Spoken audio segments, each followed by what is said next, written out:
In this video, we're going to talk about how to register for soccer coaching courses in Canada.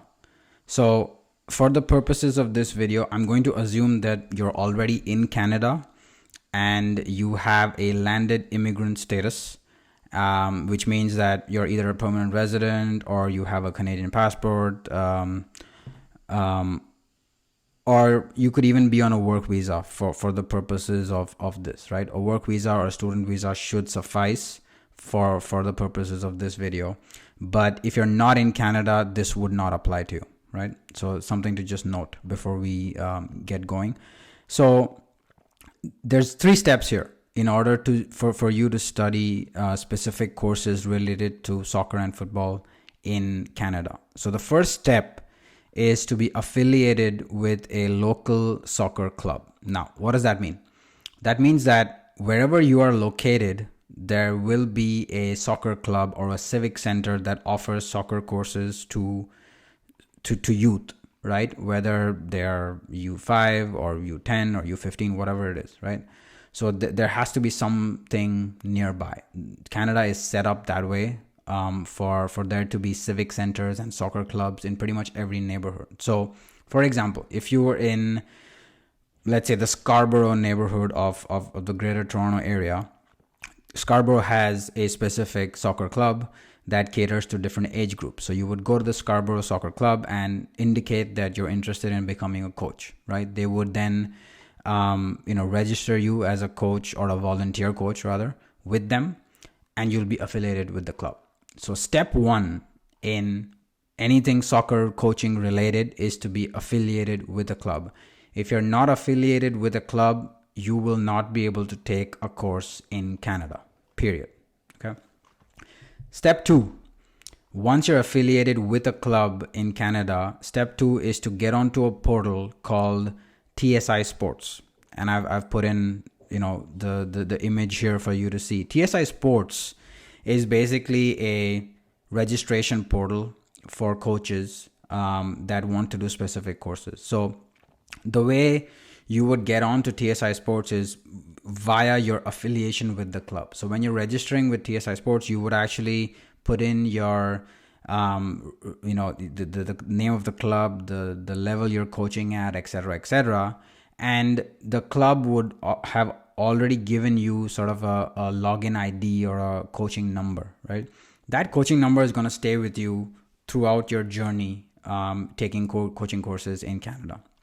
Once you're on the TSI Sports portal and once you have everything set up, then you start to see options for courses that are being offered in your neighborhood, within the province, within the country, etc., right? And that's when you can start really taking the courses.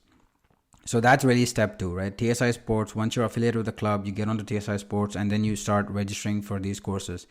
If you're an absolute beginner, I would recommend starting really low, right? Go for the license E, license D courses. They're very basic in nature and they're going to teach you a lot, right? And then as you progress, you can get into the C license and the B license as well if you want to get a bit more serious, right? Once you get into the B license and the A license, those courses are offered wherever the Central Federation is located. So if you're in Ontario, there'll be a Central Soccer Federation of Ontario that will host the B license and the A license courses, right? And this is done so that it's regulated a bit more and everybody has the right access to the right national level courses, right? So that's step 2. Now, step 3 is basically, how do you progress and how do you keep registering for different types of courses, right? And I think that's part of the learning experience as a coach is you have to be able to apply what you're learning. So let's say you did a D license course, you're going to learn a few, good things on how to do warm-ups and how to coach individuals, etc. Where do you apply that knowledge, right? And that's why you need to be affiliated with the club. That's why this model is set up in that way. It's because what you've learned, now you need to practice and you need to make mistakes and learn from those mistakes. That's why the club that you're affiliated with will help you get a group, right? So maybe maybe you'll become an assistant coach for the U7s to begin with. And that's where you take everything you've learned in the D license and apply it, right?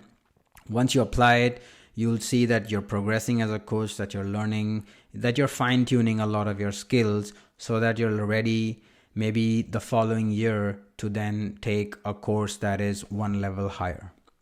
So in a nutshell, these are the 3 things that you need to do to really register for courses and to just keep improving as a soccer coach in Canada. So again, just to quickly recap, number 1, get affiliated with a club. If you have any issues finding a club near you, just put in a comment in the comment section below and I'll help you out, right? It's pretty easy usually. Even the federations provincially have a list of local clubs that you can look at. Worst case scenario, you'll find a club that's a bit further away from you and that you need to just commute to maybe once a week, right? Second thing that you need to do here is to register on TSI Sports. Once you're affiliated with the club, your TSI Sports registration will be facilitated by the club itself and you'll be able to then register for courses. And then, the third thing you need to do after all this is done is register for the course, do the course, and then apply what you're learning in the team that you've been designated to coach. And if you have any questions, comments about this specific process, if you're having trouble registering for a course on TSI, just, put in a comment here and I'll help you out. Thanks for watching. And if you have any questions, if you want to see specific videos related to the licensing pathway in Canada for soccer coaches, I'll be happy to create one. Just put in your comments in the comment section below. Thanks.